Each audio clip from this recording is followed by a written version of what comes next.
वाईमधील हा ढोल्याचा गणपती. आपण या ढोल्याच्या गणपतीला आलेलो आहे आणि आता आपण त्याचे दर्शन घेऊया. ओम गणगणपतये नमो नमः. खूप मोठी मूर्ती, जवळपास 7 फुटाची ही गणपतीची मूर्ती आहे आणि या मंदिराच्या परिसरामध्ये जो शूटिंग स्पॉट आहे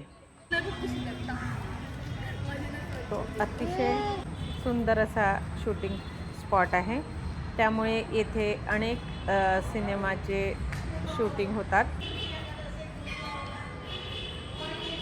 तुम्हाला आठवतच असेल स्वदेश, सिंगम, दबंग, आणखी किती नावं सांगू. चेन्नई एक्सप्रेसचं देखील शूटिंग इथे झालेलं आहे. बोल बच्चन या सिनेमाचं देखील इथे शूटिंग झालेलं आहे. बघा, आता तुम्हाला हा परिसर बघून आठवलेलंच असेल. कोणती नदी आहे ही? इथे कित्येक सिनेमांचे शूटिंग झालेले आहेत.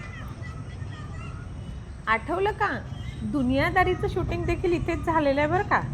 अनेक मराठी सिनेमांचं, टी व्ही मालिकांचं शूटिंग इथे झालेलं आहे.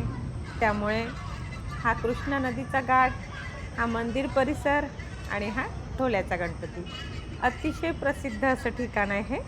स्वदेश सिनेमामध्ये बघा, बोटिंगचा सीन घेतलेला आहे.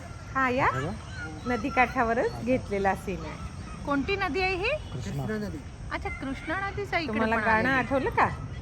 ये तारा ओ तारा जे गाणं आहे ते देखील या घाट परिसरातलंच आहे.